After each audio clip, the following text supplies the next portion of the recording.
یہ تو کافی پچھلی دو حکومتوں نے اس پہ کام کیا ہے، اور یہ اپنے بس آج کمپلیٹ ہوا ہے. خوشخبری ہے پورے سوات کے لیے، اپر سوات کے لیے. اس میں چائنیز نے ہمارے ساتھ تعاون کیا ہے. ابھی چائنیز انجینئرز آپ نے اندر دیکھے ہوں گے، اب بھی وہ کام کر رہے ہیں. ہم ان کے شکر گزار ہیں کہ انہوں نے جو دوستی نبھائی ہے اور مسلسل نبھا رہے ہیں. تو اس علاقے پہ ان کا ایک احسان ہے، ہم ان کے لیے مشکور ہیں، ان کی جو ایفرٹس ہیں.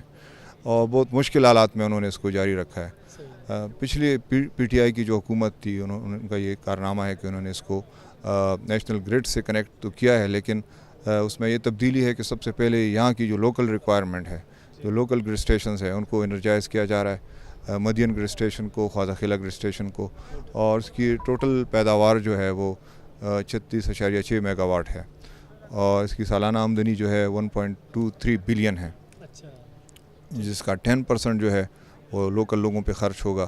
اس کے ساتھ ایک 10 بیڈڈ ہاسپٹل بھی ہے عوام کے لیے. کالج کا بھی یہاں پہ منصوبہ ہے.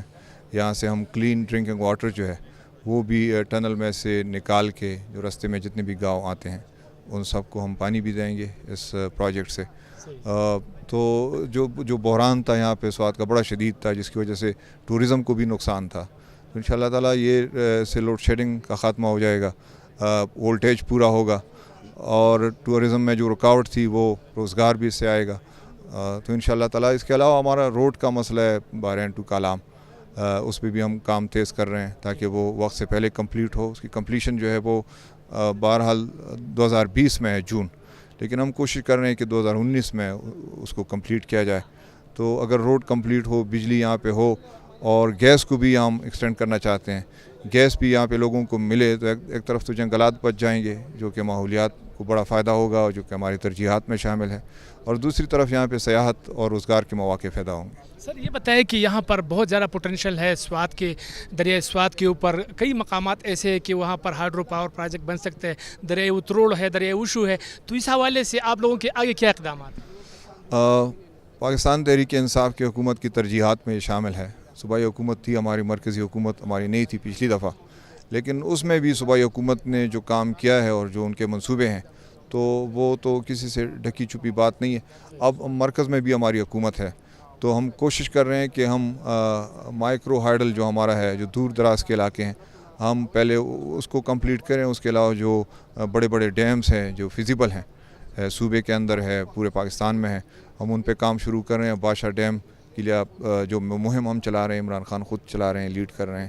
اس طرح مومن ڈیم جو ہے اس سے کافی ہماری بجلی پیدا ہوگی. لیکن اس کے علاوہ یہاں پہ 40-50 ہزار میگا واٹ تک پوٹینشیل ہے، جو کہ سستی بجلی ہے، صاف بجلی ہے.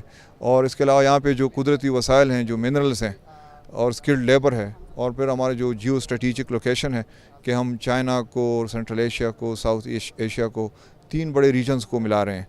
تو جو سی پیک کا اس طرف وہ آ رہا ہے منصوبہ، تو اس سے بھی کافی فوائد ہوں گے. یہاں پہ اکنامک زونز ڈیولپ ہوں گے. یہاں پہ انشاءاللہ ریلوے ٹریک آئے گی. یہاں پہ کالام تک موٹر وے کا منصوبہ ہے، تاشقند تک موٹر وے کا منصوبہ ہے. پھر یہ آگے جا کے سینٹرل ایشیا اور یورپ تک جائے گا انشاءاللہ ان فیوچر.